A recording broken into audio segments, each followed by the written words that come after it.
Anda kembali di Warta Istana. Pemirsa, Presiden Joko Widodo memberhentikan dengan hormat Archandra Tahar dari jabatannya sebagai Menteri Energi dan Sumber Daya Mineral, terhitung pertanggal 16 Agustus. Pemberhentian menteri yang dilantik pada 27 Juli lalu ini terkait polemik atas status kewarganegaraannya. Menteri Koordinator Bidang Kemaritiman Luhut Binsar Panjaitan ditunjuk sebagai pelaksana tugas Menteri ESDM.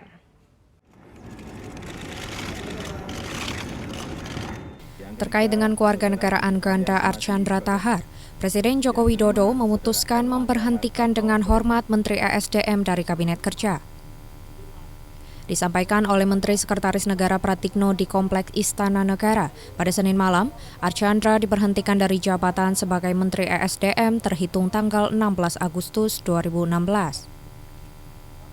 Selanjutnya, Presiden Joko Widodo menunjuk Menteri Koordinator Bidang Maritim Luhut Binsar Panjaitan sebagai pelaksana tugas Menteri ESDM. Presiden memutuskan untuk memberhentikan dengan hormat Saudara Archandra Tahar dari posisinya sebagai Menteri Energi dan Sumber Daya Mineral dan menunjuk Saudara Luhut Binsar Panjaitan, Menteri Koordinator Bidang Kemaritiman, sebagai pelaksana tugas wewenang dan tanggung jawab Menteri ESDM sampai dengan diangkatnya Menteri ESDM definitif. Archandra Tahar lahir di Padang pada tanggal 10 Oktober 1970. Ia dilantik Presiden Joko Widodo sebagai Menteri ESDM pada tanggal 27 Juli 2016 menggantikan Menteri ESDM sebelumnya Sudirman Said dalam proses perombakan kabinet. Ia merupakan ahli kilang lepas pantai atau offshore yang memiliki pengalaman lebih dari 14 tahun di bidang hidrodinamika dan offshore. Namun pasca dilantik menjadi Menteri ESDM, beredar kabar tentang Archandra yang telah menjadi warga Amerika Serikat pada bulan Maret 2016. Ia juga diduga memiliki paspor Amerika Serikat. Dari Jakarta, tim kantor Berita Antara mewartakan. Apa yang dibutuhkan untuk melakukan water exploration? Presiden Joko Widodo menginginkan tidak ada intervensi di BUMN yang ditegaskannya bahwa langkah holdingisasi tidak menghilangkan status BUMN pada perseroan yang menjadi anak perusahaan ataupun mengurangi portofolio saham negara secara absolut. Presiden Joko Widodo menyatakan perusahaan BUMN harus dapat mengambil peran sebagai lokomotif perekonomian nasional. Presiden menilai penggabungan BUMN bertujuan memperkuat posisi BUMN dalam persaingan global. Presiden dalam rapat terbatas di kantor Presiden Jakarta meminta tidak ada lagi intervensi di BUMN. Holdingisasi tidak menghilangkan status BUMN dan tidak mengurangi portofolio saham negara secara absolut. Jangan lagi BUMN kita ada intervensi ke perusahaan-perusahaan BUMN sehingga kita sekali lagi dapat mengikuti perkembangan dan BUMN kita bisa bersaing, berkompetisi di dalam skala global. Pemerintah menurut Presiden mengupayakan BUMN untuk dapat keluar dari kondisi terkungkung untuk kemudian menjadi perusahaan kelas dunia. Dari Jakarta, Ludmila Nastiti, Oki Prasetya, Kantor Berita Antara, mewartakan.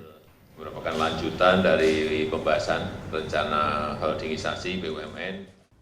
Di awal pekan ini, Presiden Joko Widodo memberi anugerah tanda kehormatan Republik Indonesia kepada beberapa nama yang dianggap berjasa bagi negara, yang diberikan dalam rangka memperingati HUT Kemerdekaan Republik Indonesia ke-71.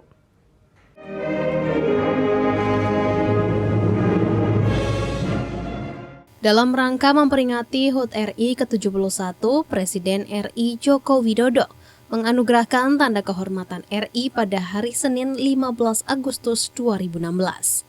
Penghargaan tersebut antara lain, pertama, penganugerahan tanda kehormatan Bintang Mahaputra kepada Jenderal Polisi Badrodin Haiti karena berjasa luar biasa di berbagai bidang yang bermanfaat bagi kemajuan bangsa dan negara.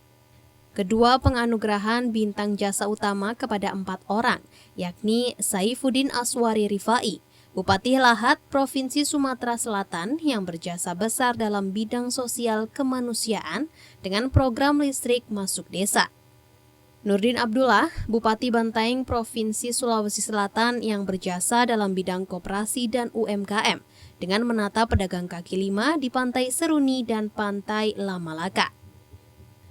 Hasto Wardoyo, Bupati Kulon Progo, Provinsi Daerah Istimewa Yogyakarta, yang berjasa dalam bidang koperasi dan UMKM dengan moto Bela dan Beli Kulon Progo. Andi Eka Sakia, Kepala BMKG yang berjasa besar dalam bidang pelayanan BMKG dengan menggagas Open Data Policy. Ketiga penganugerahan tanda kehormatan bintang budaya Paramadharma kepada 4 orang, yakni Mangkunegara ke-6 yang berjasa dalam pelestarian budaya Jawa, musik dan drama tradisional. Taufik Ismail yang berjasa dalam sastra dan penyair, Marta Tilaar yang berjasa besar dalam pelestarian jamu dan herba. Acha Diati Ikram yang berjasa besar dalam bidang filologi.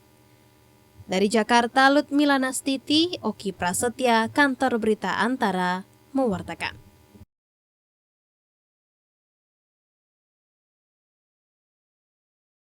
Presiden Joko Widodo pada pekan lalu meminta seluruh jajaran membentuk posko kebakaran hutan dan lahan hingga ke tingkat kecamatan. Hal ini terkait upaya pencegahan dan penanganan sejak awal agar kebakaran hutan dan lahan seperti yang terjadi pada tahun 2015 tidak terulang kembali. Badan Nasional Penanggulangan Bencana memperkirakan puncak potensi kebakaran hutan dan lahan masih berlangsung selama periode bulan September hingga Oktober tahun ini, di mana berdasarkan pemantauan satelit 8 pada 11 Agustus berjumlah 242 hotspot yang tersebar di berbagai wilayah di tanah air.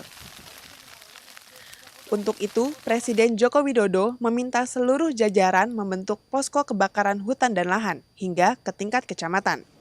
Hal itu diungkapkan Sekretaris Kabinet Pramono Anung di kantor Presiden Jakarta pada 12 Agustus sore, di mana dia menyebut Presiden mengingatkan kepada seluruh jajaran untuk melakukan tahapan pencegahan dan penanganan sejak awal, agar kebakaran hutan dan lahan seperti yang terjadi pada tahun 2015 tidak terulang kembali.